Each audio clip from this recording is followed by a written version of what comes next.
talking real loud, spreading on lies, trying to bring me down. Enemies lurking, but I won't back away. Got a vision in my mind, I'm here to stay. Got my crew beside me, we rise like a tide. When the storm gets rough, we ain't gonna hide. Propaganda swirling, but it won't touch me. Only love around, that's how it's gonna be. Keep moving forward, never looking back. The truth's in the power, it's an unstoppable track. In the city lights where dreams collide, we hustle through the night, fire in our stride. Whispers in the dark can't dim my glow. With rhythm in my soul, I'm ready for the show. We break the chains, rewrite the rules in this concrete jungle where nobody's fools. Unity sings louder than the lies they scheme. In our heart and the struggle, we dare to dream. Keep moving forward, never looking back.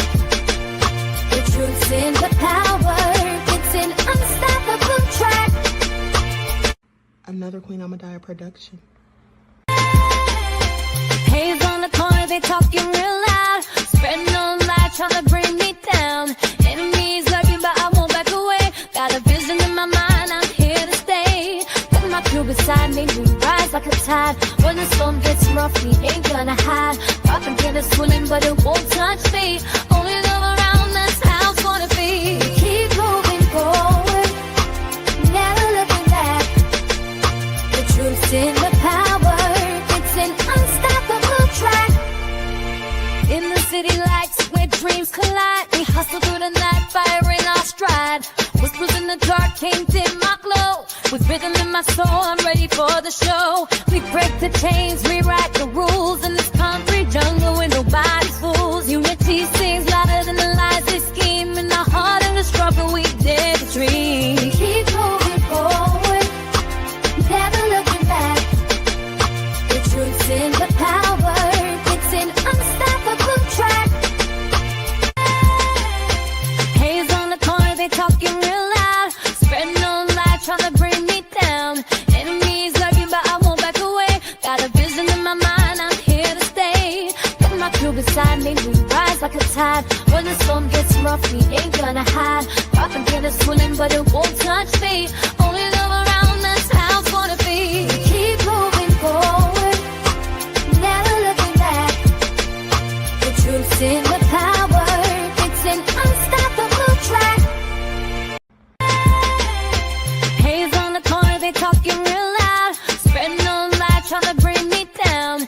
Enemies lurking, but I won't back away. Got a vision in my mind, I'm here to stay. Got my crew beside me, we rise like a tide. When the storm gets rough, we ain't gonna hide. Propaganda swirling, but it won't touch me. Only love around us. With rhythm in my soul, I'm ready for the show. We break the chains, rewrite the rules in this concrete jungle where nobody's fools. Unity sings louder than the lies they scheme. In our heart and the struggle, we dare to dream. Keep moving forward, never looking back.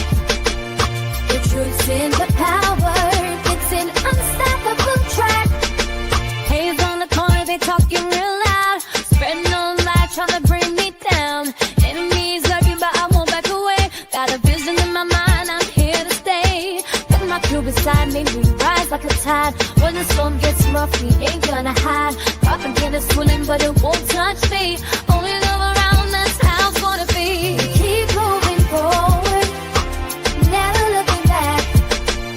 The truth's in the power, it's an unstoppable track. In the city lights. All right. Hello, everyone. Grand Rising. Thanks for tuning back in once again to the original Queen Ahmadiyyah show. I'm your host, Queen Ahmadiyyah, and this is your morning wake-up call. So as you're coming in, please feel free to go ahead and subscribe to the channel if you haven't done so already. Be sure to click that notification bell and click the word all so you're notified each time the Queen Goddess goes live. All right. So with that all being said, let's see who all is in here. Okay. And also, listen, don't forget to double check and make sure you're still subscribed to the channel, especially if you have not been receiving those notifications. All right, OG Patrice is in the house. Sandra Too Much For You is here. Claudette. All right, Courtney J, Nessa G, Nita's in Mike's World. We the People. Pearly. Juju is here. 504 Nola is in the house. All right. Not kicking it with Auntie Leah. All right. The hood rilla is here. Okay. So let's get into it. Everybody hit that like button. Thank you in advance. All right. So before we get started with the nefariousness, let's have a brief word from my sponsor at 12 Tribes. Do not buy 12 Tribes on Earth hair growth oil and hair magic elixir unless you want super healthy, gorgeous hair that grows. They have a whole line of amazing hair growth products, including hair growth leave-in conditioner spray, hair growth shampoo, hair growth spray, and hair growth butter. I'm starting to sense a theme here. They include quality natural ingredients. They smell amazing, and you can see the results for yourself. So if you're looking for healthy hair growth for your natural or relaxed hair, try 12 Tribes on Earth today.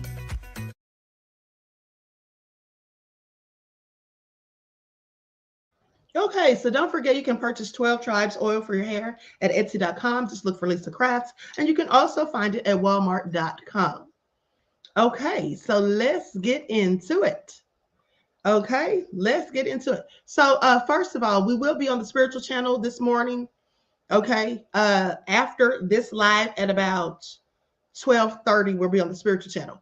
Okay, so let's get into it, honey, because Diddy's almost headed for trial. It's just a few weeks away, and the feds seem to have some new information. Now, Sean Diddy Combs heads to trial in weeks, with feds pushing to introduce past alleged sexual assaults. Okay, so let's talk about it. Now, prosecutors in Sean Diddy Combs' trafficking case want to introduce a slew of evidence of his alleged past sexual assaults, a move Combs said is an unfair bid to put on a horror show, he says, okay, for the jurors at his upcoming trial. Now, the Southern District of New York feds revealed on Monday that they plan to include testimony about sexual abuse of other victims at Combs' trial on charges of forcing lovers into drug-fueled, days-long sex marathons dubbed as freakoffs and running bad boy records as a criminal enterprise, according to the court filings. Now, jurors should get to hear the new evidence to combat Combs's claim that the abusers, they basically, that are slated to testify, that they basically consented to these encounters. So this is what they're saying. They said there's new evidence and the jurors need to be able to hear this. Okay, so when Diddy's team comes in there talking about, oh, well, you know, this is all consensual. They were willing participants. They said this is going to combat that. Okay, please pay attention. Now, mind you, his trial is set to start on May the 5th. So the new proposed testimony powerfully establishes that the defendant made no mistake when he coerced other victims into unwanted sex. This is what the prosecutor wrote in court documents, saying that it proves that the defendant intended to take the sexual gratification that he wanted, regardless of consent. So whether they were down with it or not, he was going to get what he wanted. Now, the feds did not disclose any specifics about the prior alleged sexual assaults in the heavily redacted court papers, but a separate legal filing from Diddy's attorneys said that several of the allegations mirror the shocking allegations that were levied against the jailed hip-hop impresario in civil lawsuits. Now, Diddy has been accused in the suits of drugging and raping both men and women over a decades-long period, including an up-and-coming musician in Los Angeles and a 16-year-old New York City babysitter. Okay, he has denied wrongdoing and, of course, pled not guilty to all counts in the criminal case. Now, lawyers for the I'll Be Missing You rapper urged a Manhattan judge on Monday to block the feds from calling the new witnesses, arguing that letting them testify would prejudice the jury against him. They say the government should not be permitted to pollute the trial with decades of dirt and invite a conviction based on propensity evidence with no proper purpose except for painting Mr. Combs as a bad guy, okay, who must have committed the crimes that he's been charged with. That's what the defense is arguing. Now, Diddy's lawyers added that the allegations which the feds disclosed to them on March the 7th in a letter, they amount to a horror show that the government seeks to put on for the jury, saying these are entirely new, untested, uncorroborated, and uninvestigated allegations. Okay, all but one of the alleged incidents happened over 20 years ago, with the oldest dating to the 1980s. Now, some of the allegations are demonstrably false, but goes on to say, but would nonetheless require an enormous amount of trial time to disprove.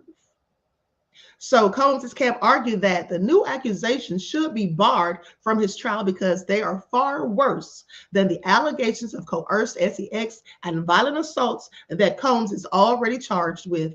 But the feds fired back, saying that the witnesses already slated to take the stand will give graphic testimony about years' worth of beatings, drug-fueled coerced sex marathons, and multiple rapes. Now, Diddy's ex-girlfriend, Cassie Ventura, is expected to testify against him, along with 3 other alleged victims who have asked to use pseudonyms when they take the stand. Okay, so these people testifying, these other victims, don't want their names divulged. All right, so what do you all think? Now, we already knew Cassie was going to be testifying. That's not even really news. Okay, at the end of the day, of course she's going to testify. She's the star witness. So anyway, with that all being said, let's go to this news report. Okay, here we go. Lights up, everyone, please. Don't forget to like and share. Thank you in advance.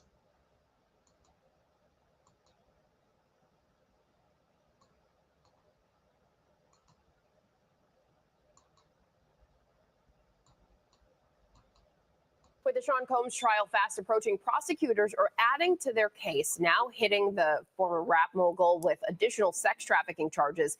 ABC News' chief investigative correspondent Eric Katursky is here with those details. Good morning, Aaron. Hey, good morning, Janae. Sean Combs is set to go on trial 1 month from today, and the case against him just got a little bigger.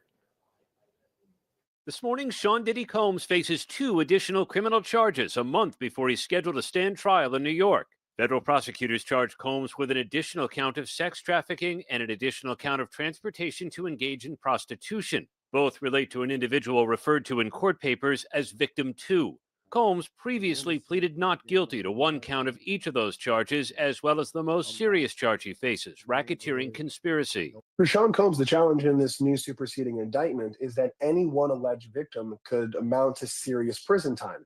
He would have to disprove each and every one of the 4 alleged victims, because if even one is believed, he could serve life behind bars. Combs now faces a total of 5 federal counts that could get him decades in prison if convicted. His attorneys are downplaying the new indictment, saying in a statement these are not new allegations or new accusers.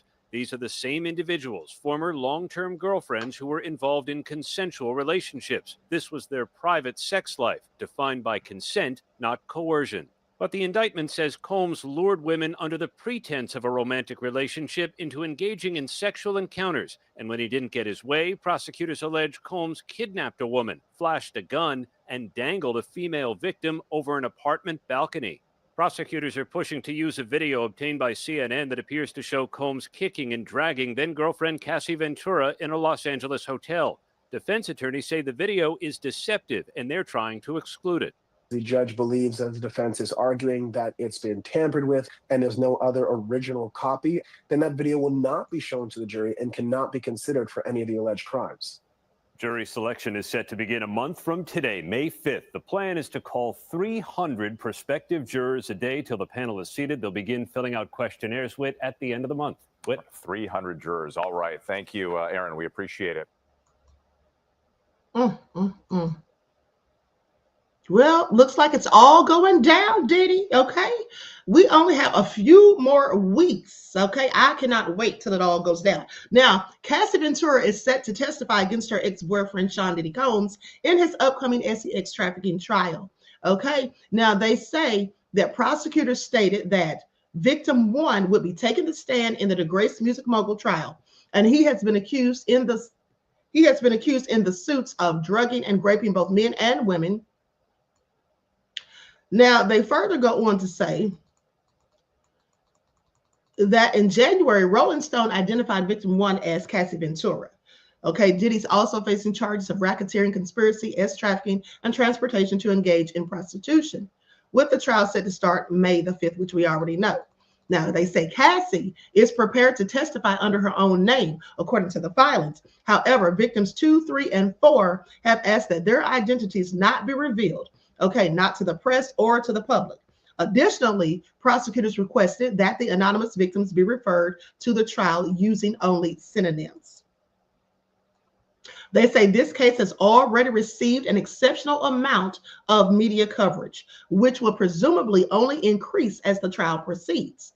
Permitting these measures will prevent unnecessary public disclosure of the victims' identities and the harassment from the media and others, undue embarrassment as well, and other adverse consequences that would almost certainly follow if these women were forced to reveal their true names publicly at the trial.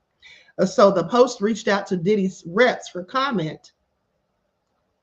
So Southern District of New York feds revealed Monday that they plan to include the testimony about sexual abuse of the victims. So, here's the thing. They have these other victims. Please pay attention. They went and got these other victims that they're going to get to testify against him, because they already know that if only Cassie is the one that's up there testifying, and she's his ex-girlfriend for at least a decade.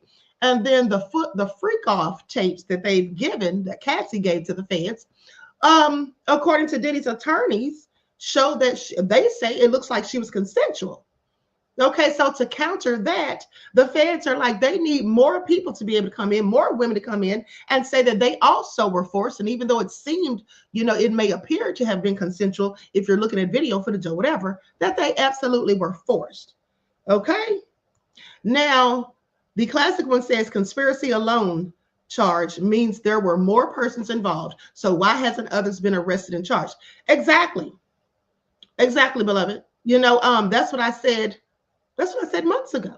Diddy's the only one charged in a RICO indictment. But, anybody else that they could have pressed charges on likely flipped, like Brendan Paul. All right. He's probably going to definitely testify against Diddy. So anyway, it's all a hot mess for Diddy, honey. So still, allegations of the freakoffs now serve as a main basis for the bombshell federal trafficking and racketeering indictment unsealed on Tuesday. Now, among the myriad of allegations, Ventura's suit claims that Diddy frequently had exploitive sex shows take place at various hotels. She also alleges that the rapper forked out large sums of cash for escorts to take part in the sexual performances, during which he would sometimes physically abuse her in front of them, according to the suit. Now, that's something that I'm curious about. So she said that he would abuse her in front of these people. I'm wondering if these S workers that are going to testify, I'm wondering if they're going to, talk about that. Of course they're going to be asked, but I wonder if the ones that are actually testifying, if they witnessed this, because there's no telling how many S workers Diddy used or hired. Okay, so anyway, Combs made Ventura the lead producer in his sicko sessions, ordering her to find male S workers online, according to the suits. Now, here's the thing. What if Diddy lies? Well, he's going to lie. Okay, let's just keep it above. Diddy said he wants to testify, right? So if Diddy gets up there on the stand, well, we already know that he's going to lie. It's not going to get up there and cop to anything. But I'm just wondering if and when Diddy does take the stand in his own defense, is he going to, try to frame it as though he didn't tell Cassie to call and find those S workers? Is he going to say, oh, that was all on her? I didn't tell her to do that. She wanted those male escorts herself. That's what she was into. I'm just wondering, because I know Diddy's going to be up there telling all the lies that he can muster, okay, just to try and get out of it. Now, when Ventura tried to protest participating in a session, she would be brutally beaten, according to the suit. And that videotape of him beating her behind in the hotel lobby or the hotel hallway, that's going to corroborate that. Okay, that's going to corroborate that statement right there. Now, indeed, months after the suit was filed, harrowing video footage of the 2016 emerged, showing Combs beating Ventura in a hotel hallway. Now, the long way to go hitmaker's lawsuit inspired a number of other women with similar claims to come forward. So, honey, this is all bad for you, Diddy. Panther Strike said Cassie's not going to hold up in court. You know what? Here's what I'm thinking. That's That's what I'm wondering, because I already told you all the defense is going to come in on her with everything they have in them upon cross-examination. They're going to try to paint it that you're just mad, you're bitter, you know, we're trying to get money out of him or whatever after the breakup. And then they're basically going to act like, you know, you were doing all of this because you wanted to. They're going to say whatever Diddy has already been saying to them. So will Cassie crack? I don't know, because she is pregnant, and pregnant women tend to be overly emotional because of hormones and all of that. So we'll see how this all fares, honey, because I promise you, I cannot wait. I absolutely cannot wait. Okay, likes up, everyone, please like and share. The Hood Ruler says, if Diddy get up there on the stand, it's going to be the Fed's dream come true. They're going to fry him the more he lies. That's the thing. Diddy is such a narcissist, in my opinion, and I also think he's a sociopath, by the way. But the narcissism in him absolutely thinks that he's the smartest person in the room, that he can get up there and say whatever, and that people are going to listen to him. That's the only reason that he would want to get up there. It's because he thinks that he can convince people that everything been alleged against him is not true. Otherwise, he would have the wherewithal, the sense to know not to get up there on the stand. Okay, Diddy thinks he's so convincing, and that likely is because he's done all these nefarious things allegedly for the past 3 decades, okay, without any real consequences. And his lawyers, I'm sure, have tried to talk him down off the ledge, trying to tell him that he should not testify. But Diddy, you can't tell him anything. Diddy reminds me of Trump, because you can't tell Trump anything either. How many times have Trump's lawyers warned him about things in the past? And he didn't listen. He did what he wanted to do. And that's Diddy, okay? Because Diddy's a sociopath, and I think Trump is a psychopath. That's just my opinion, okay? Diddy's going to get up there, and he's going to mess it up for himself if he goes up there trying to tell all those lies, honey, because the prosecutors are very skilled, okay? The prosecutors are very skilled, especially federal prosecutors, okay? They can start picking apart your story. I mean, no matter how smart or slick or good a liar you think you are, they can really poke holes in your story. Okay, so, you know, like I said, let Diddy think he's got it all together and get up there if he wants to. And so anyway, honey, you can't tell him nothing. Like I said, he's an idiot. There's no way. If I knew that I was not telling the truth, now, if I didn't do anything, I would definitely want to get up there and testify on my own behalf. But if I know that some of these things that are being alleged are true and such serious charges, there's no way I want to get up there and start telling lies. But you know what? Diddy has likely been sitting in jail, coming up with all of his lies and how he's going to say it and the faces he's going to make when he's testifying. Honey, you know he's an actor. Let us not forget. He was on Broadway also. Okay. Diddy was on Broadway, honey, Raising in the Sun, honey. But let me tell you something. If Diddy gets up there and ucks up and the prosecutors catch him in his lies, he's going to look like a Raisin in the Sun for real, okay? Sitting up in that prison, okay? For life. Pay attention. Greta says Queen is spot on with all her Diddy information. He is a total narc, okay? He absolutely is. Thank you, beloved. I appreciate you. Okay, so now let's talk about Big U, because let me tell you all something. First of all, Big U is supposed to be going to court today, but all this stuff that's coming out now, it is not looking good. Okay, it is not looking good at the end of the day. Now, first things first, let me pull up this. Hold on here. And then Tony Yayo came out and had some stuff to say too. He said they weren't checking in with nobody. Him and G Unit, they didn't check in with anybody. Okay, so now let's talk about it. I'm going to give some background and context for those of you who may be under a rock and haven't heard the beginning of the story. Longtime Rolling 60s neighborhood Crips leader charged in 43-count indictment alleging murder, extortion, fraud, and tax crimes. Okay, so let's get into it. I'm going to share my screen. Greta said Diddy is so done, he's going to do all that federal time they will give him. Yeah, absolutely. But here's the thing. Even if Diddy is found guilty, which hopefully he will be, I don't think he's going to get a life sentence. I think that he will probably get like maybe 5 to 10 years. That's just what I'm thinking. Andrea said the dealer doesn't know the prosecutors are liars, just like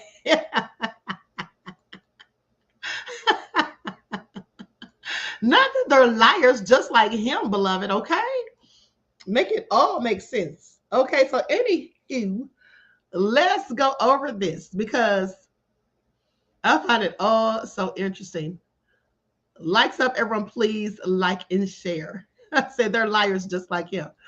Yeah, we know how lawyers be lying. Okay, please pay attention. So Los Angeles, okay, a federal grand jury has returned a 43-count indictment charging a music label owner and purported anti-gang activist who is a longtime leader of a South Los Angeles street gang with dozens of felonies, including fraud, robbery, extortion, tax evasion, embezzlement of donations to his charity that receives public money, and running a racketeering conspiracy in which he allegedly murdered an aspiring musician.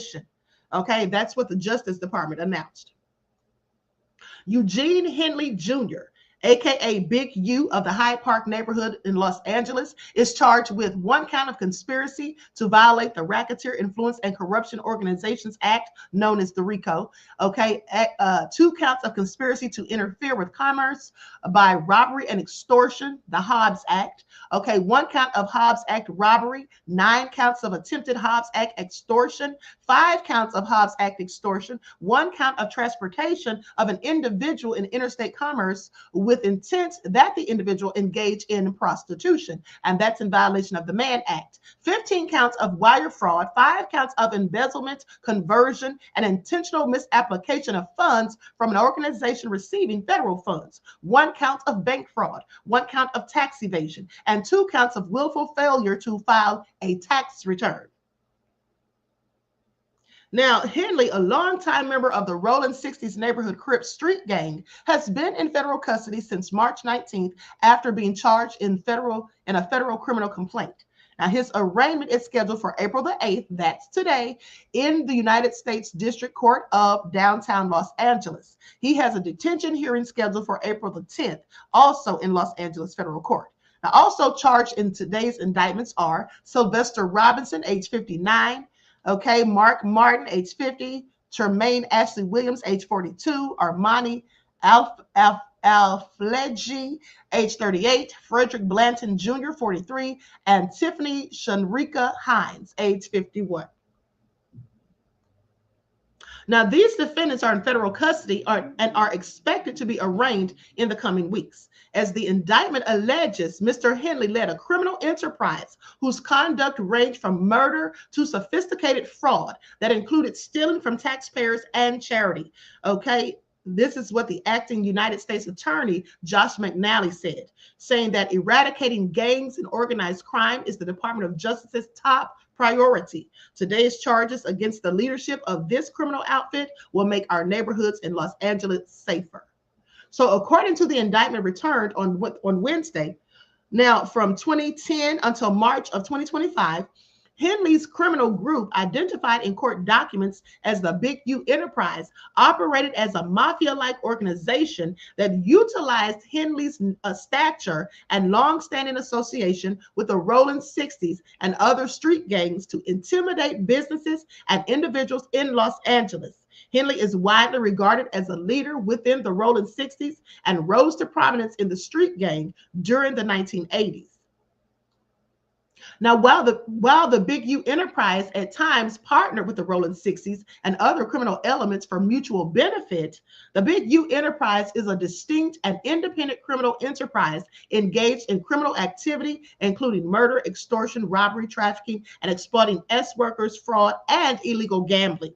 Not only did the enterprise expand its power through violence, fear, and intimidation, but it also used social media platforms, documentaries, podcasts, interviews, and Henley's reputation and status as an OG, which is an original gangster, to create fame for and stoke fear of the Big U Enterprise, its members, and its associates.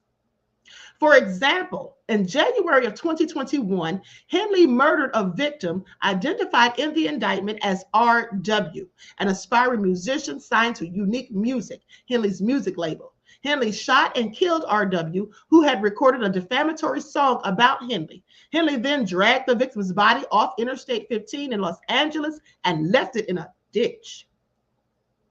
Henley also committed other crimes, including fraudulently obtaining a Stupid 19 business relief loan for Unique Music, which operated at a loss and was ineligible for such relief.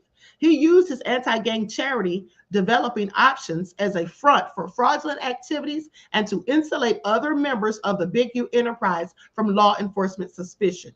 Now, Henley further embezzled large donations that celebrities and award-winning companies made to Developing Options, which Henley immediately converted to his personal bank account.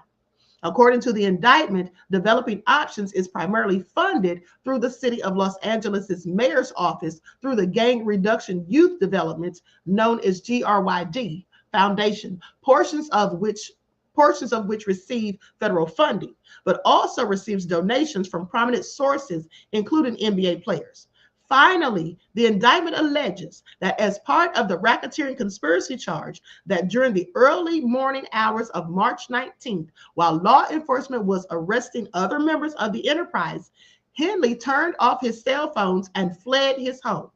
That day, Henley posted to the Crenshaw Cougars Instagram account, claiming racial profiling, blaming his co-defendants and opponents for the criminal charges filed against him in a federal criminal complaint, and instructing the public not to associate with his defendants and known opponents. Now, Henley eventually surrendered to federal law enforcement without his phones.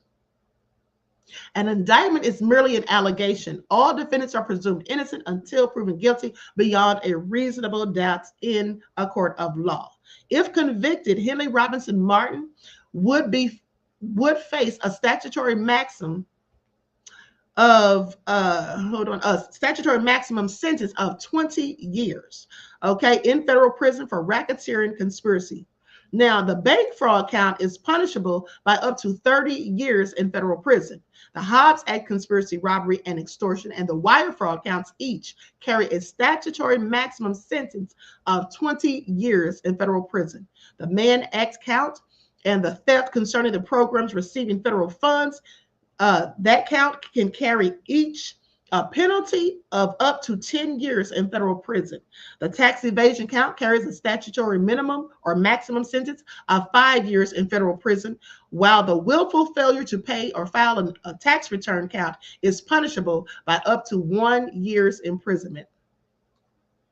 The FBI's Los Angeles Metropolitan Task Force on Violent Gangs, the IRS Criminal Investigation, the United States Department of Justice, Office of Inspector General, the Los Angeles Police Department, and North Los Angeles Police Department are investigating this matter. Did you all hear how many people are investigating this?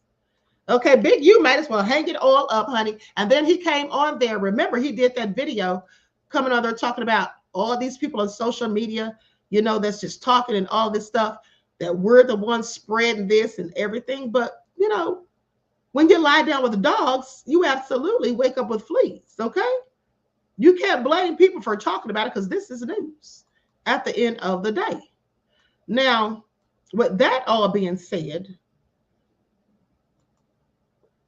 hold on. So now they also say that the indictment charges him with a single count of conspiracy. Hold on, let me skip past all that. Also, they charge him with embezzlement and some other stuff. And he's scheduled to be arraigned in downtown Los Angeles with a detention hearing set for today. Now, before he surrendered to authorities, the self-described anti-gang activist from South LA community of Hyde Park posted videos on Instagram denying that he had done anything wrong. He said, "I'm looking at all these charges in the news. I'm heading back to LA. Ain't going to be no real evidence. Ain't going to be no real nothing." Now they're saying all of that stuff to assassinate my character. Now, according to federal prosecutors, okay, we already know that part. So anyway, he said they don't have anything on him, which I find interesting. Now, they also said that he served 13 years in prison for trying to... I did not know this. Did you all know this? They said that Henley served 13 years in prison for trying to steal Coca-Cola, you know, the nose candy, not the kind you drink, from an undercover sheriff's deputy in 1991. His son, Dayon Henley, is a linebacker entering his second season with the Los Angeles Chargers. If convicted, Henley could face hundreds of years in prison, according to prosecutors. That's a lot. OG Patrice said it's alleged that Big U was extorting Shaq. Oh, yeah, they absolutely said that. They absolutely did make that allegation. Now, here's the thing. So what's going on with Adam22? Because all of a sudden, I find it very interesting that Adam came out talking about he was going broke. Okay? Said that he was going broke. Hold on, let me get to this video. The feds came to his house. Okay, so now also Adam a couple of weeks ago said that the feds came to his house to collect information on Big U. Okay, so now I'm going to put an overlay on this. Hold on, let me see where the timestamp is. 145. Okay, I'm going to put an overlay on this because I don't have permission to use this.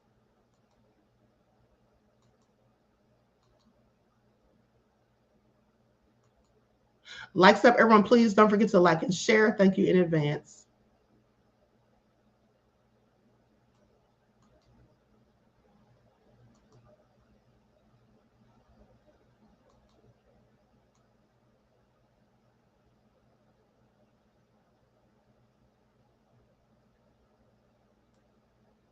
To serve you with a subpoena. And so she told him, like a ride or die would, she told him, Adam's not here and he's off at work or whatever. I forget what she told him. And so I immediately hop on the line with my lawyer. I said, what should I do? I don't want to, handle this situation wrong. Over and over and over, I've sat down with rappers or whoever who tell me about situations in which they divulge too much information to the police or whoever, and it ended up coming back to bite them. Especially something that comes to mind is like Hurricane Chris, who caught a body that was blatantly self-defense. Soon as the cops come, he airs out his whole situation and ends up coming back to haunt him because the state ends up trying him.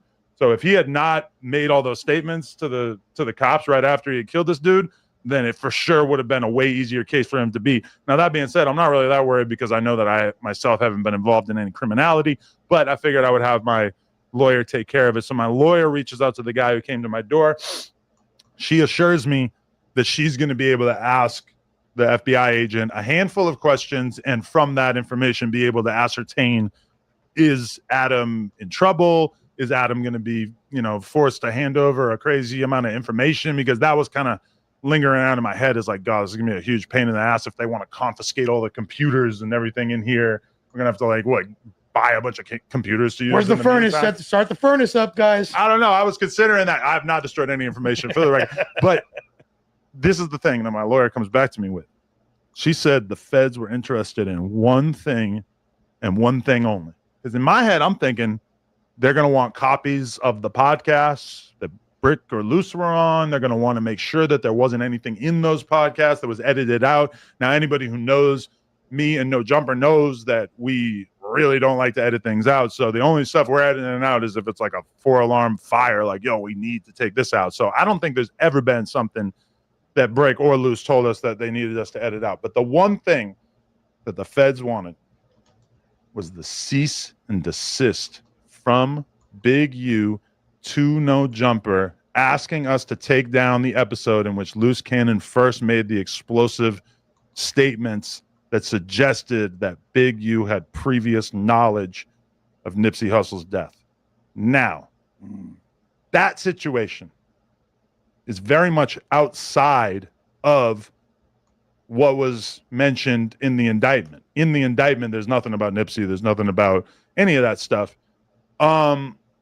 So this to me is kind of massive because it makes me feel like, oh, the FBI is interested in what Big U's involvement in Nipsey's death might be, which to me seems gigantic. I don't know why that cease and desist is not going to help them prosecute Brick Baby or Luce Cannon or anybody else.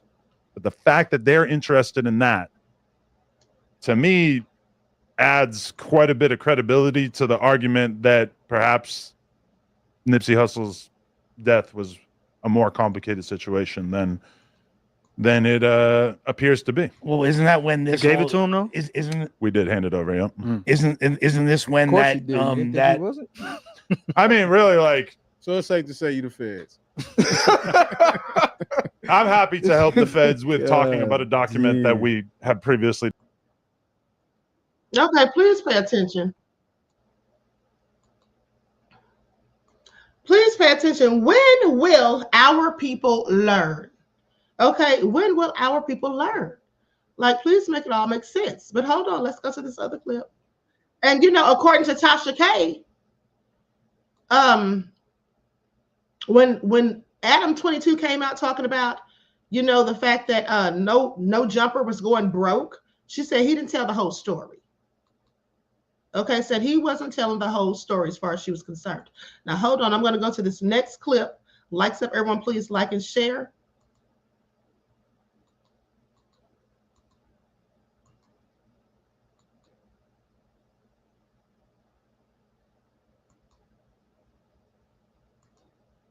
Let me go to the timestamp.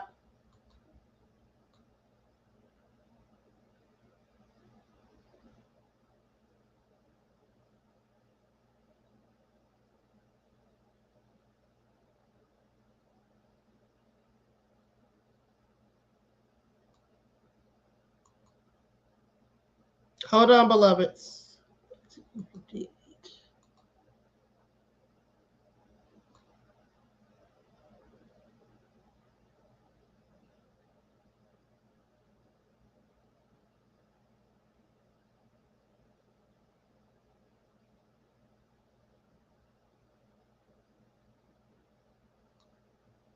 Okay, here we go. Now let me put this overlay up here.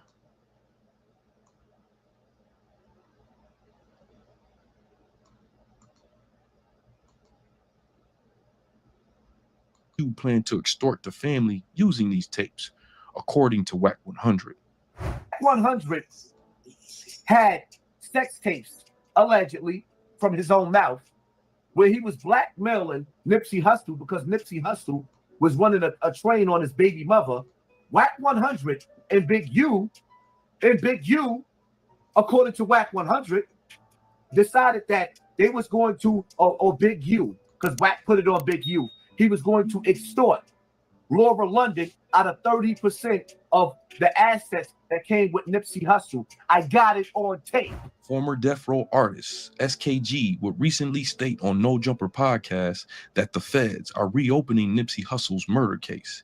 He was involved with the Nipsey situation, and I want to let the detectives, because they're supposed to reopen Nipsey's case. That's what I was told. Even approaching Adam22 personally, obtaining copies of a cease and desist issued on behalf of Eugene Henley over comments made by known affiliate Loose Cannon.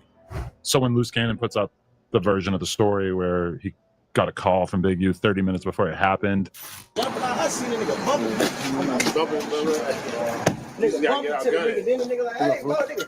So he FaceTimed me and stuff like that. He was like, Nipsey just got killed. I'm like, 6-0. I didn't hear that. So I hang up with him. I called Nipsey and I'm like, Nipsey, what's up? He was like, oh, what's up with it? Nipsey answered. Nipsey answered. He answered the phone. So after I talked to Nipsey and I was like, yeah, I love you, cuz, or whatever like that. I'll see you later or whatever. So I hung up the phone. I thought Big U gave wrong information. 30 minutes later, the homies blowing me up like they just killed Nipsey. You get a call from Big U telling you Nipsey just got killed. Yeah. You panic, call Nip, answer the phone. Yeah. 30 minutes after you get off the phone with Nip, he get killed. Yeah, I got it. So you think he hit you a little too early? Yep, he hit me a little bit too early because the homie Shitty. Do you see that and you tend to be like, yeah, I believe it. I believe it. Yeah, I believe it. And I'm going to tell you why I believe it. Do you remember when Luce was on the show and then I think an attorney number posted a deceased for Luce with the video? Okay. I called the attorney and talked to the attorney myself. And the attorney, she told me that Big U just hired her for that cease and desist. Okay. So if there was never anything, why would you hire an attorney for that? These comments were hard to believe initially due to the fact that there wasn't evidence readily available of a Big U and Eric Holder connection. But according to Adam22, there's videos out there of the two closer than previously known. Even just in the last day, I've had a few people like sending me videos of fights that it seemed like in the video it was Big U and Eric Holder involved in these videos. Like they may have been closer than certain people have led us to believe. A case thought to be closed, over and done with, may now be rehatched, bringing forth new. Okay, so you all heard that, and here's the thing. I don't know when, like I said, black people are going to learn. They're going on No Jumper and on Vlad TV, running their mouth. And you don't think when the feds are talking to these people, they're not going to cooperate? Of course they are. They're going to tell them what they know, what you said, what they heard, and they're going to give them the footage. And if you sent them any text messages or anything like that, whatever, they're going to hand all of that over to the feds. And then some people were speculating that Adam22 is going to be arrested next. They're not going to arrest him. They don't want him. They just want him to give them the information that he has on the people that he had on his podcast. And then here's the thing. Why would Loose Cannon sit there? Now, that's the footage, mind you. That was the exact footage that Big U sent the cease and desist for. That's the exact footage, I believe, that he wanted removed. Okay? When Loose Cannon said that Big U called him and said Nipsey was dead, and then he called Nipsey, and Nipsey wasn't dead, and then 30 minutes later, somebody called him and said Nip's dead. So how did Big U know? If what Loose Cannon said is true, how did Big U know that Nipsey was going to get killed that day? Okay? Very suspicious. Very suspicious. Okay, at the end of the day, Jamal said, Queen, let them domestic terrorist gang members keep telling. Exactly. They're going to keep snitching on themselves. Okay? Battle X said Adam is a member of the team. He won't get arrested. That's my point. He absolutely won't get arrested. That's why when people are saying, oh, he's going to get arrested next. No, he's not going to get arrested next. But hold on. And even when he came out and told that little sad story about how, when he came out talking about how, No Jumper is going broke. First of all, y'all have millions of views. How the hell are y'all going broke? Okay, I absolutely don't believe that. But let's go to Tasha K, because Tasha K knows Adam22, and she also said that she had just DM'd him or whatever. But so anyway, I'm going to show Tasha's video, or I'm going to play the audio. Likes up, everyone, please like and share. Thank you in advance, so you can hear him talking about how they're going broke or whatever, which is all cap as far as I'm concerned. Because how are you going broke? Please make it all make sense. All right, so here we go. And we're back, and remember everything. You know what I'm saying? Because he used my coupon code. Is my white brother in Christ. Okay, and we talk all the time, and so I didn't even know that he was going through what he was going through. But of course, when things do come out, I do tap the people. But in this case, I kind of felt like he wasn't really going to tell me everything. You know what I'm saying? Because he was going to probably say, Tasha, I said everything in the video. And me as a business owner, as an entrepreneur myself, as a content creator, we're in the same line of work, okay? Yes, he's been doing this a lot longer than me. I just was reading in between the lines. So I decided to call one of my LA cop friends. And so after you hear his, that's a big taste. I'm supposed to be tasting this wine. You can tell I ain't sipped in a while, okay? For real. And so, oh my God. Y'all know this show finna get messy. Oh my. It's communion today. It's communion, okay? So here's the thing.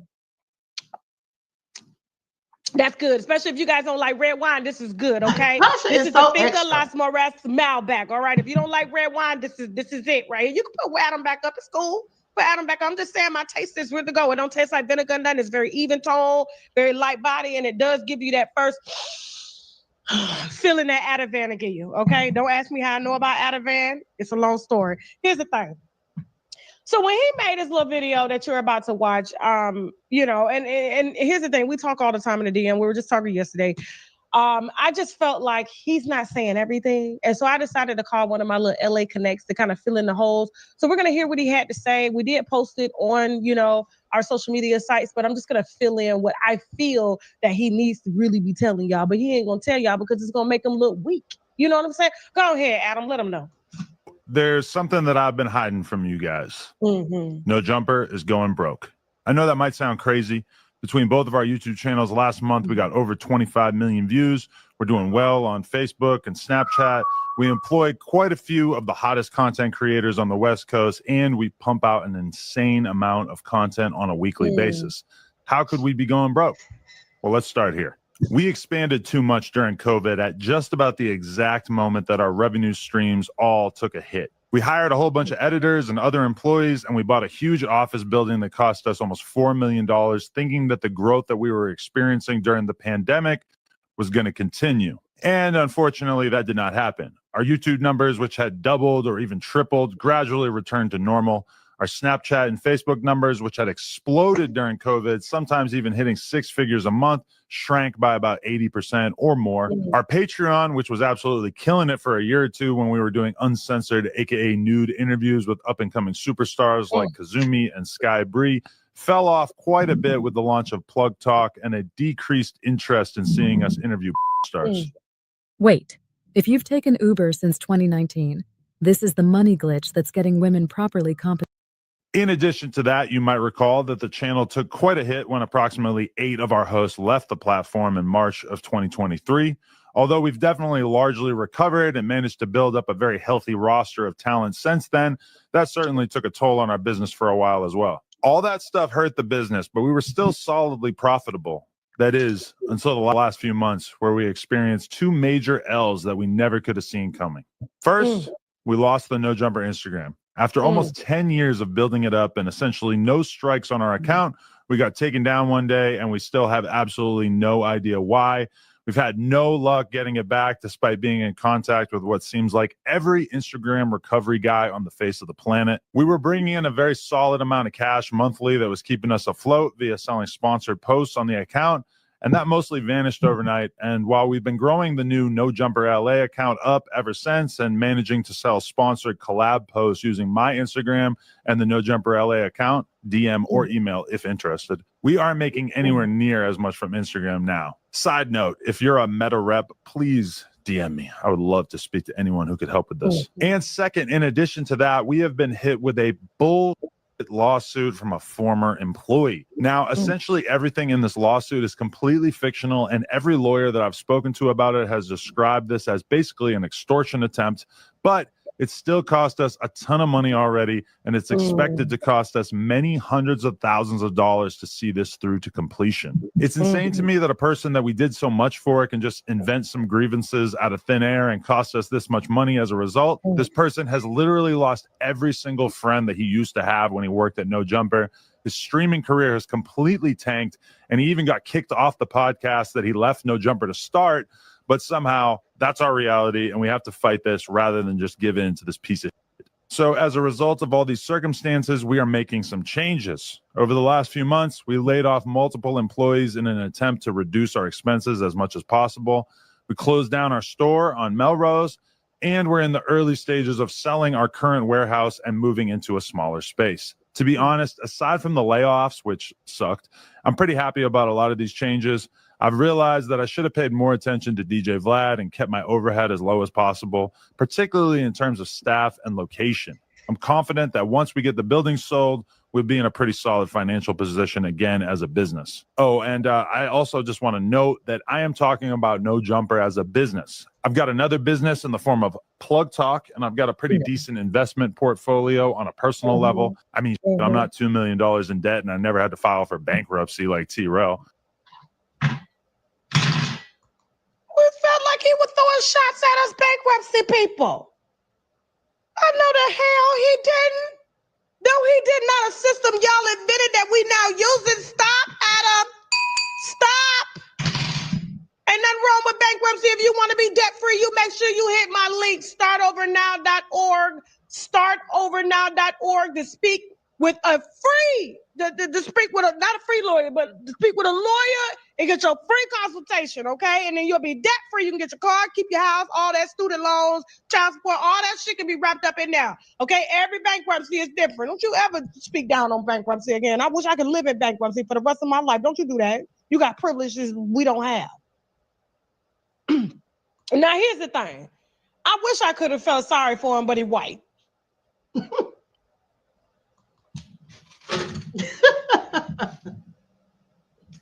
I just, it's hard for me to hear the womp, womp, womp when you're white, you know, and there's nothing wrong with being white. I'm just saying, it's just, it hits different. You feel me?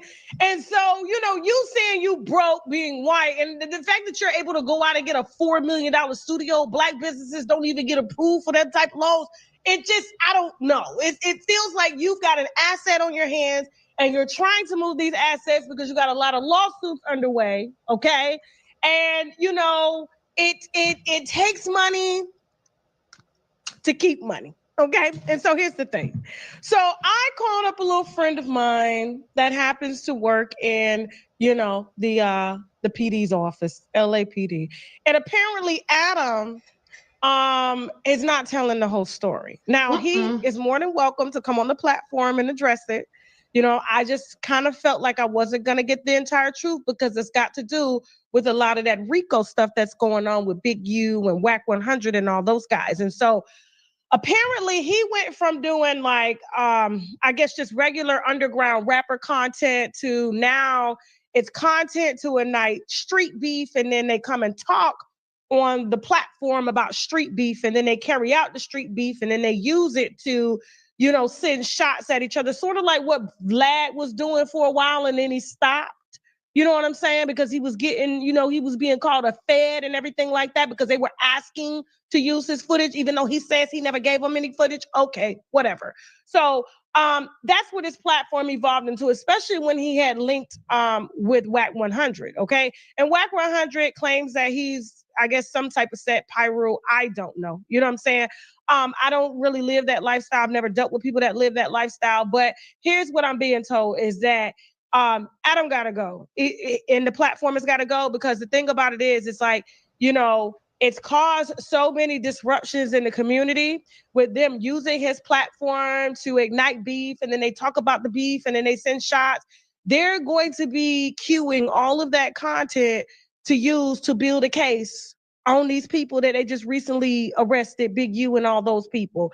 And so in order for him to not be labeled a snitch, even though his content snitches and they were snitching on himself, it's better to just kind of pack up and move out of Dodge. You know, he makes a nice little living, you know, selling his wife and selling his penis. He told me personally, he's been with over like 700 people. I was literally scared to even touch him. You know, like that to me, that's like, oh my God, Tasha K is something else. So he told her he slept with over 700 people and she was scared to touch him. So anyway, like she said, he's not telling the whole story. And he can sit there and say that when the feds came knocking, that he didn't give them the content that they were requesting. Well, I'm pretty sure he did. Okay, I'm pretty sure he did. Now, Jeff ATL says, Queen, you think Big U set Nipsey Hussle up to get killed? Well, here's the thing. If what Loose Cannon said is true, then he either set Nipsey up or he knew the people that did. Okay? He knows the people that did. All right. So that's what I think about that. And I don't think that Loose Cannon is lying. But the interesting thing is all of these people are snitching on one another. They're snitching on themselves in interviews and they're snitching on each other. And I, for the life of me, don't understand why they're going on the platforms of people like Vlad and No Jumper, people who don't look like them. Okay. When the feds start building a case, you don't think those people who don't look like them are going to clearly cooperate. Those people are probably the feds in the first place, as far as I'm concerned. But hold on, because Whack 100 says that Brick Baby isn't an informant, but he was also extorted by Big U. Well, isn't that snitching on Big U? If you're saying that he was extorting people, I just have questions. But anyway, what do I know, honey? I don't live a street life. I don't belong to any gangs. Neither have I ever been affiliated with gangs or any of that stuff. I don't know how it all goes down, but I can only imagine, okay? I can only imagine. So let's listen to what Whack 100 had to say. And you basically acknowledged that you were wrong about Brick Baby being a snitch on the New Jersey Rolling 60s No, I federal didn't. issue that they have going on. No. You said you were wrong, and I want to hear more about No, that. I said when it comes to the RICO, Okay. because everybody was like, well, Brick got a robbery and Loose Cannon got a robbery.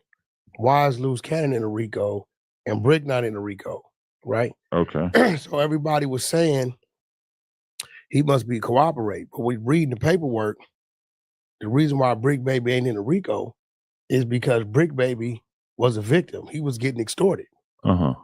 By Big U. Yeah, he was getting extorted, which explains why they mentioned to him what they mentioned to him back in June 2023. Okay. Because they was trying to get him twofold.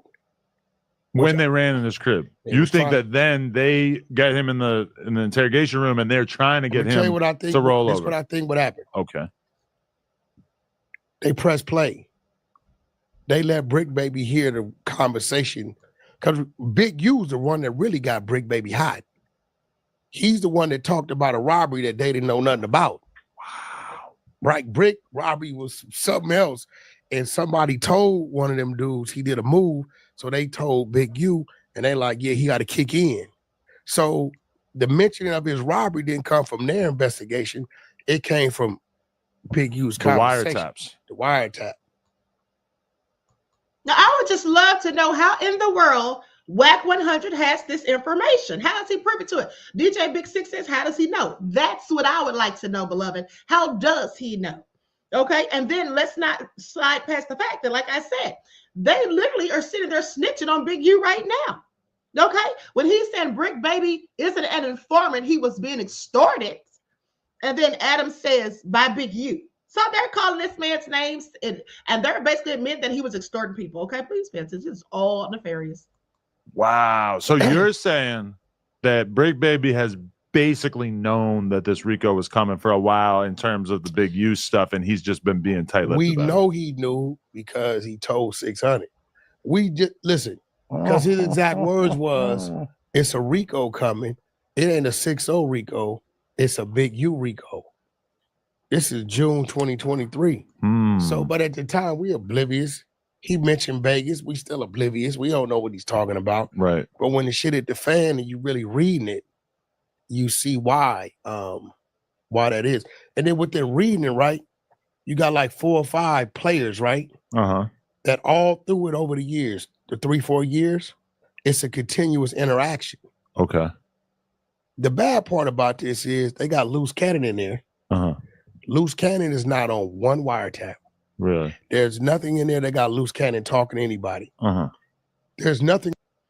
So WAC 100, how the hell did he get to hear the wiretaps? Because now he's talking about who is and who isn't on them. Now that's information or evidence that I would, that's going to be used in court. But how does he know who is or isn't on the wiretaps? WAC 100, you got some explaining to do. In there that have them talking about Loose Cannon. Like there's no like call Loose to do this or do none of that's in there. Like it is the other ones, right? You got the one incident where Loose is mentioned. So my question to you is this. If we got a gang, right? And we got a movement, and it's 4 or 5 of us, and we doing shit, this is what we do. We interacting, we plotting, we planning, we executing all this, right? Boom. And then one day we be like, Adam, you want to roll with us? We gonna go get into something. And you come with us this one time, hit, miss, and you gone. Does that make you part of our overall thing? You get what I'm saying? So I go with you, but I don't take part in any criminality? No, you go with us one time. You got a 4-year time spree, right? To where these 5 dudes, every day is interaction, this move, this move, this move. We going to do this, we going to do that. These same dudes. Then you got you one time. We like, Adam, come on, roll with us. Uh-huh. You come with us at one time. We do whatever we do, right? Okay, you might be guilty of the crime per se. Okay. But are you really part of our thing? You could probably beat it, right? I mean, what kind of evidence are they going to have that you had any intent to be involved with this? Well, that's what I'm saying. I don't know the peculiar or the particularities of the Dude, law, the whole but 75-page indictment, Loose Cannon is mentioned one time in one situation. Never is he on the phone. The with alley? No. Because that was mentioned not in the indictment, but in the criminal complaint. Yeah, that's not part of his but charge. it could become one, right? Because it seems like Jay Reed's been talking to him. I'm talking about Jay Reed he's a dude that want to be on the internet.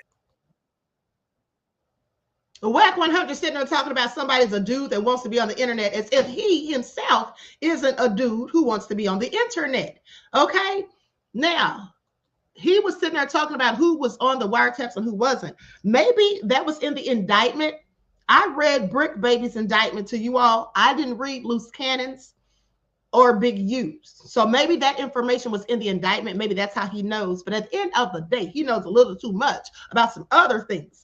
Okay, and then he's talking about what he knew since 2023. Please pay attention. So that all being said, I just feel like all of them talk too darn much, and some of them are federal undercover informants, in my opinion. And if I had to take a guess as to who are the feds, I would say Adam22, Whack 100, okay, and DJ Academics. So, right, because DJ Academics had a whole lot of information. I'm like, how in the hell do you know that? And what do you even have to do with this besides reporting on it like the rest of us? So it's just all a whole mess, okay? These people are out here running their mouth on these podcasts, and at the end of the day, it's not going to work out well, okay? It's not going to work out well. Now, let's talk about Tony Yayo. Now, first, let's go to Loose Cannon, because Loose Cannon and Brick Baby said that they're cellmates. This is all so crazy. Loose Cannon and Brick Baby revealed their cellmates amid Big U RICO case. So the Eugene Big U Henley RICO case became a bombshell in not just street and hip hop culture, but also in its media spaces, thanks to the arrest of Brick Baby and Loose Cannon. Now, for those unaware, they both allegedly made comments on the No Jumper platform that supposedly connect to the federal indictment against the Rolling 60s neighborhood Crips, presumably in addition to other alleged crimes in that filing. Now, I want you all to pay attention, because Tasha K said that they're getting all this information and they're asking Adam22 for information because they're trying to get a case against them. They already have a case against them. That's what they already have. They just want this information from Adam22 to corroborate what they already know. You understand what I'm saying? That's how they were building the case the whole time. It's from these fools running their mouth on his podcast. Okay? So they already have that information. They just want the receipts in hand. That's my opinion. Now, so anyway, with that all being said, for those, hold on, where was I?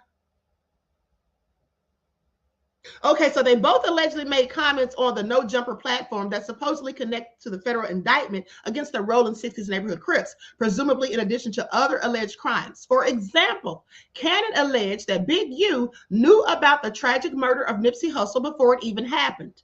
Regardless, both men are now reportedly cellmates in a Los Angeles detention facility, as a phone call between Cannon and his partner revealed, on which Baby also chimed in. So furthermore, this at least means Brick Baby and Loose Cannon support each other through this process, and they each have each other's backs. Now, it seems like they suggested they allegedly coordinated this link up, although that's just a speculative interpretation from some fans that folks should take with a grain of salt. Now, as for their role in the Big U and Rolling 60s RICO case at large, things still remain unclear at press time. So what we do know, according to Adam22, is that federal police wanted to see Big U cease and desist to No Jumper over Loose Cannon's Nipsey Hussle comments. Henley denied any prior knowledge or involvement concerning the murder, and law enforcement even visited Adam's home to obtain his cease and desist. Still, as of writing this article, we don't know whether or not this will be a part of the RICO case or if they will focus on other allegations. After all, the process of building a case and following threads leads to so many dead ends, and prosecutors and police must rule out any possibilities. Now, we will see how the RICO case develops and illuminates the individual situations of Brick Baby and Loose Cannon. As for the main target of this indictment, Big U doesn't have a trial start date yet, but his next court appearance is today. He'll be arraigned, okay? And then on April the 10th, there's a detention hearing. So meanwhile, this whole situation reignited a hip-hop debate around checking in. Okay, a complex and difficult topic considering today's landscape.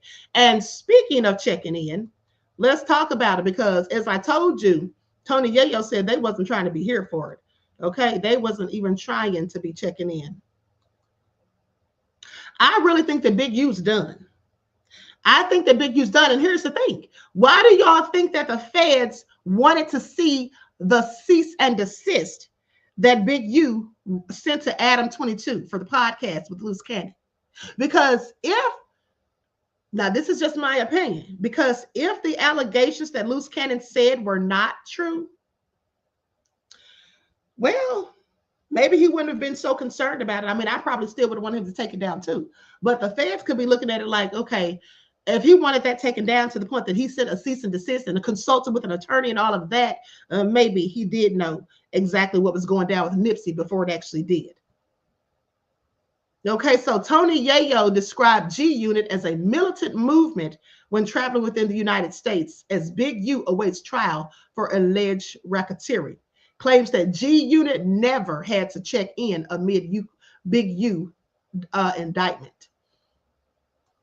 So Tony Yayo has a very long history with G Unit, something that still pops up today as he has to assume rap beefs on behalf of his colleague 50 Cent and many feuds.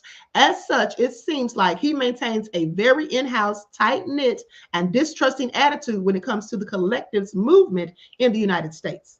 Now, recently, Yayo appeared on Vlad TV for another interview with DJ Vlad, in which they spoke on the Big U or Eugene Henley RICO case. For those unaware, law enforcement arrested him, Brick Baby, Loose Cannon, and various others for alleged racketeering and other crimes supposedly connected to the Rolling 60s neighborhood Crips in Los Angeles. So during their discussion on the matter, DJ Vlad and Tony Yayo spoke about the divisive practice of checking in, which is basically a street code in hip-hop culture that prompts folks to contact any given city's community when they travel to it. Tony alleged that G Unit never checked in when they went to other states, as they did not want involvement in any alleged crimes or risk any extortion attempts. So this particular tradition in hip hop and street culture became a huge debate thanks to the Big U RICO case, which doesn't have a trial date to start as of yet. Now, his next court appearance, okay, we already know all that. But elsewhere, Tony Yayo commented on other legal matters in this most recent interview with Vlad. Okay, such as his recent evisceration of a woman who allegedly made a fake 911 call that led to the death of rapper Young Scooter, or led to the tragic death of Young Scooter. This situation remains pretty vague and nebulous at press time. And so anyway, they said they didn't check in. Panther Strike said the checking in shite is so dumb. It is dumb because, like I said, why are you trying to get people to check in like that's your turf and you don't own anything? You didn't buy up the block. You don't own anything there, but you want people to check in like you're running things. All so crazy and clearly extortion. Okay. Jasmine said Big U murdered a music artist too. Yeah, a 17-year-old. I reported on that already when this whole thing first came out. So like I said, they're all running their mouths too much as far as I'm concerned. And some of these people are already straight up informants, in my opinion. And, you know, I just don't understand when Black people are going to learn. They didn't learn when, what's the guy's name? What's that guy's name that was on Vlad and then he got arrested? And part of the Fed's information and evidence was Vlad's interview with him. Casanova, isn't that his name? Yeah, Casanova. I do believe that's him. So they didn't learn their lesson from that. Y'all still going on these peoples that don't look like you's podcasts and running your mouths. You don't think the feds may be in cahoots with them and having them to bring you on there and then ask you questions that are tantamount to an interrogation conducted by law enforcement? Okay, this is all crazy. But you know, at the end of the day, loose lips sink ships. I don't know when they'll learn it. Queen Sam said, where is Agent Vlad getting all of his money to pay people to come on his show? Honey, he has money. Vlad has money, okay? I think he has multiple businesses, but for one, all the money he makes on his podcast, beloved, all the money that he makes on his podcast, I mean, he gets lots and lots of views, okay? And they're the one, and the interesting thing is they're the ones that are helping these people to get rich, all right? And then look what happens to them. all because they've been running their mouths. I find it all so interesting. Like I said, honey, the world's dumbest criminals caught on tape, as far as I'm concerned. Like, learn to shut your mouth. But you see, the internet is the devil, because so many people get on the internet and they just want to clout chase. Okay, and then they start talking and just get so comfortable and just start telling too much. That's what they do. Anyway, the classic one said there's always been informants in the entertainment industry. Yes, exactly. But just the difference is today in this day and age, we have informants right here online. How do people not know that? How do people not know that some of these content creators are the feds? That they're literally working with the feds, and they invite you on so you can run your mouth. And then, see, here's the thing. Then they don't have to be called a snitch. Okay? You go on their podcast, they ask you questions, you start running your mouth, committing or admitting to things that are illegal, or giving enough evidence to where the feds know that something isn't right, then they can just say that they didn't snitch. Okay, I didn't say anything. I didn't tell them anything that I knew. Well, it's already on tape. So all they have to do is turn over the evidence, okay? So this is also crazy at the end of the day. Sheila says Loose Cannon too. I think that's his name. Well, here's the thing about Loose Cannon. Now, I don't know if he's a fed, but I do know he's dumb as hell, in my opinion. Because why did he sit up there and say that Big U called him and told him Nipsey was dead? Like, that's completely snitching. That's completely snitching, okay? At the end of the day, now, was he working with the feds? And that's why he said, or he's just running his mouth too much? I just find it all interesting. Lindell says, what people don't know is that the feds are going to have Cassie extortion receipts. You mean the receipts, which she got $5 million in a settlement, and then went and tried to extort $30 more million. She got $5 million in a settlement and then went to extort $30 more million. I don't know, but what I do know is Diddy, too many ugly spirits smiling. Let me tell y'all something. Noah says, serious queen, feds are popping in channels, maybe yours. I mean, they can pop in my channel. They won't have ain't nothing going on over here but the news. Okay? I wouldn't give a damn if they did. I don't conduct illegal activities, and I don't have people on here snitching. So what I'm saying is that some of these people, these content creators, are on here just because they work for the feds. Okay? Some of them are plants, and they absolutely work for the feds. Lorraine said that's why Biden said defund the police, because they're telling on themselves. Honey, that's not why Biden said defund the police. Biden don't give a darn about black people telling on themselves and going straight to prison. He don't care about that at all, okay? Please. Noah said Wack helped his fame. Sheila said he definitely snitched and talks too much. Yes, he did. Like, this is all crazy. Okay, Nicole said, no offense, but men gossip more than women at times. Yes, they absolutely do. Like, why are y'all running y'all's mouths? Why are y'all talking about street business online? And here's the thing. Now, these people that are invited on No Jumper and Vlad, for the most part, are rappers.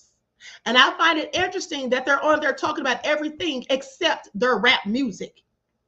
They're not on there talking about their next albums coming out, the next single. They're not talking about going on tour. They're not talking about any of the stuff that pertains to their careers.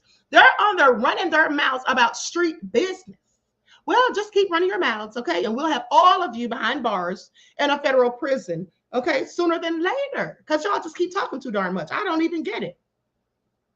I don't even get it, okay? TC Dan said, anyone can watch the Queen's channel. Let them watch. They might learn something, okay? Okay. So anyway, with that all being said, what? OG Patrice said, child, breaking news. Slim Thug got robbed in Houston, Texas. Thank you for that. Let me get this real quick. Y'all, please pay attention, honey. All right, I love when news breaks before I end the live. Okay, here we go.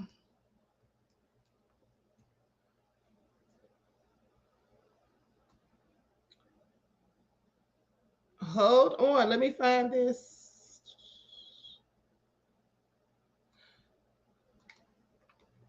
Likes up, everyone, please. Like and share. Here it is right here.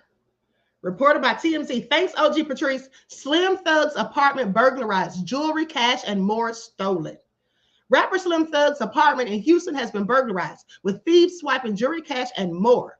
Now, a spokesperson for the Houston Police Department tells TMZ that Monday around 11 p.m., security at an apartment complex discovered the break-in. Cops say security spotted a door that had been forced open and multiple items from inside the apartment were taken, including jewelry, cash, and other valuables. They said the police spotted it. Okay, let's keep going. Now, they say we're told Slim Thug, whose legal name is Stavey Jerome Thomas, wasn't at the apartment during the burglary. Houston police responded to the scene, took a report, and spoke to Slim Thug over the phone. No arrests have been made yet, but the police say the investigation is ongoing. They reached out to Slim Thug's reps for comment, but so far no word back. Here's the thing. How did the police, I find this very interesting. I want you all to pay attention, okay? Hold on, let me go back to it. Cops say security. Okay, cops say security spotted a door that had been forced open with multiple items. Let me tell y'all something, honey. Security spotted his door open. Did security rob him? Because I find it interesting that security saw the door open, but they didn't see anybody running. They didn't see anybody looking suspicious. They didn't see anything else. And I want you all to pay attention. The reason why I say that is because sometimes when robberies and things happen, and then people say, well, where the hell was security? Security didn't see anything. That's because it was security. That's because it was security. Okay, please pay attention. When I was doing security, when I was in college, there was one of the officers who worked for me who absolutely I had to call the corporate office because he was stealing. Okay, another officer reported to me that this person was stealing. Okay, and then one of the employees for the building that we were at came downstairs and reported that something was missing from their desk. And guess who had it? Well, my security officer had it. Okay, so I called my boss because the guy called, it was a white man, so you know he called the police, honey. Okay, he called the police real quick. But I called my boss and told him that this person is accusing one of our officers of theft, and they literally had the evidence on them. Why would you steal something and bring it to work? Because he stole it the night before. Okay, because he was working the night shift the night before. He obviously had rummaged through the man's desk and stolen it and then brought it to work the next day. And the man just happened to see that it was missing from his desk, came down to make a report to security, and there was the evidence in his hands. And he was like, oh, yeah, that looks like what I'm looking for right there. It was all a mess. So anyway, my boss told me, he said, make sure he takes off his jacket, his uniform jacket with the company's name on it before they handcuff him and put him in the car. Okay, that's how that works. All right. So this is all crazy. And then another time there was some people's cars getting broken into at one of the malls here in Atlanta, and then come to find out it was security. So I'm just saying, security sitting here talking about they saw the door pushed open. Oh, yeah. I wonder if you were the one that pushed it open. I'm not saying they did, but I have several questions. I have several questions. Now, let's talk about Boosie. Let's talk about Boosie. I'm going to have to come back later, you guys, because I want to talk about Trump and Elon. Okay? Because I think the bromance is over and they're broken up. And unlike what I thought, because I thought that eventually Trump, with his narcissistic ways, is going to get upset that people keep calling Elon the president and all of that. But honey, the word on the street is that Elon's the one that ended the relationship. So we got to talk about that later, because I will be back. Boosie Badass involved in massive car collision in Georgia. Multiple people injured. Eyewitnesses claim the collision was caused by a vehicle that sped through a red light. So Boosie Badass is counting his blessings after walking away from a massive car crash in Georgia that left many drivers and multiple passengers injured. So on Monday, the 42-year-old was involved in this crash on Interstate 95, roughly 35 miles south of Savannah. The incident occurred near exit 67 in McIntosh County and was reportedly caused by a vehicle that ran straight through a stoplight, a red light, at a high rate of speed. according to eyewitnesses on the scene. Now, initial reports led to speculation that Boosie, born Torrance Hatch Jr., may have been driving the vehicle at the time of the collision. However, representatives for the Baton Rouge rapper quickly set the record straight. You know, because yesterday when this story came out, they were saying that Boosie was the one that sped through the light. Now, here's what they say. I just spoke to Boosie's publicist, who confirmed to me that Boosie wasn't hurt in the car accident today, that took place in Georgia. Now, that's what was reported by Lauren LaRosa on The Breakfast Club. She clarified that Boosie was a passenger and only went to the hospital to check on the driver, adding that Boosie was on his phone in the passenger seat of the car involved in the accident. He looked up for a second and then the car was hit. So shortly after the incident, Boosie took to social media to reassure his fans that I'm good, banged up, but good. Okay. And he said, God got me. Now, they say the crash, which involved multiple vehicles, prompted a temporary shutdown of the interstate as first responders arrived on scene. No details about the condition of the other drivers and passengers involved has been released. While shaking, the Wipe Me Down rapper seems to be in good spirits and thankful for his safety. Okay, so here is a video of what happened at the incident. Let me see if I hope they don't have any music playing. Hold on. Hold on, beloveds. Let me see here. Okay, so I'm going to show this little clip because they show what happened at the scene. Why are these people laying on the ground? That's what I'm worried, questioning. Hold on. Hold on. Let me share it on Instagram. I mean, go to the Instagram app to view it. Here we go. News. Rapper Boosie involved in car crash after allegedly running a red light.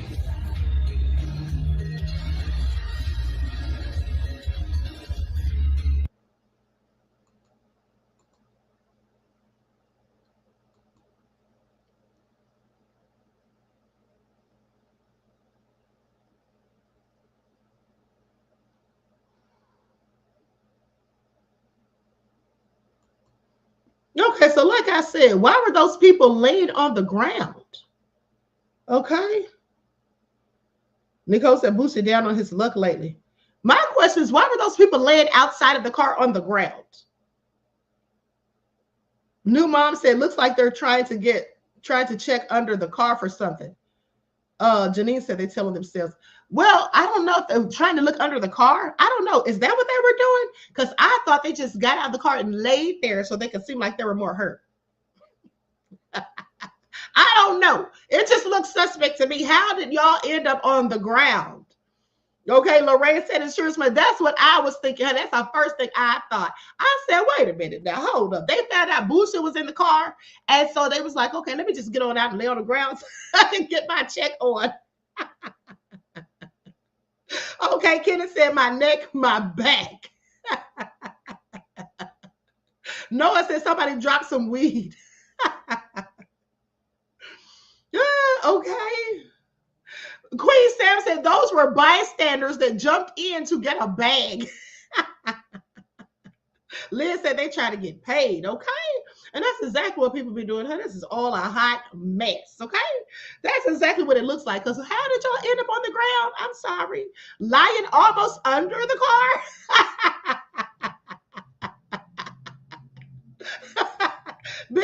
DJ Big Six said maximize those earnings, okay? Miss AP said everything's broken. You already know, honey, because I promise you, as soon as they found out Boosie was in one of those cars, honey, that's when it all went down. Okay, let me just get out and lay here real quick. Act like I can't move, little back, neck, and shoulder pain going on. Queen Sam said, you know, Boosie was out there yelling and carrying on. Okay, you already know. Anyway, with that all being said, I'm going to conclude this broadcast. Listen.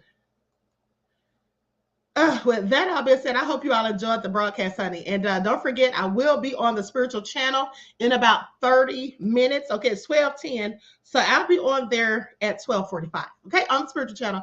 And then, like I said, I'll be back later so we can talk about Trump and Elon. Okay, I love you all to life. I hope you enjoy the rest of this beautiful day. Each one teach one. That's how we grow and thrive.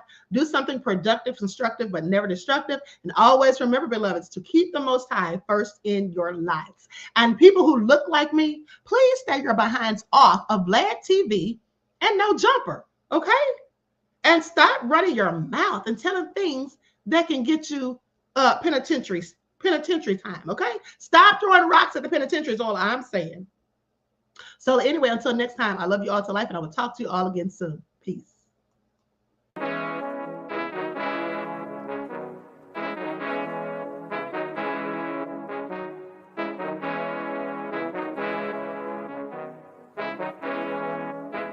yo, Nick, hit him with that flavor. All in my skin, God all in my blood. Kings all in my circle, you touch one of mine and you're done. They show no love for the queen, why you hating on me? Is it cause I'm free and I got Malcolm X in my jeans? I got dreams like King Luther, shed blood like Kunta. You ain't helping my people, I ain't got nothing to say to ya. I want all the smoke like hookah. Talking reparations, America won't be great until they give us compensation. I'm like, I'm the hottest right now. See a bunch of lames out here trying to jock on my style. They be doing too much. I'm the queen, it's too easy. It's like they all at Popeyes, how they be talking so greasy. I just sit back and laugh while these haters get madder. So nefarious how they don't want my pockets with cheddar. I tell them they can do better. These snakes in the grass can leave a bite on your ass, cause y'all be trusting too fast. I got my foot on the gas, other one on they necks. Dropping receipts on haters, you better show some respect. I'm never facing regrets, we only facing the threats. Running through every challenge like a relay, break no sweat. It's a cold game, so I got that blanket with me. Now that my people awaken, ain't no going to sleep. I do not play by my piece, this time I'm playing for keeps. You talking slick, but when I see you like them ends, we gon' meet. And I got gold all in my skin, God all in my blood. Kings all in my circle, you touch one of mine and you done. They show no love for the queen, why they hating on me? Is it cause I'm free and I got Malcolm X in my jeans and I got gold all in my skin, God all in my blood. Kings all in my circle, you touch one of mine and you done. They show no love for the queen, why they hating on me? Is it cause I'm free and I got Malcolm X in my jeans and I got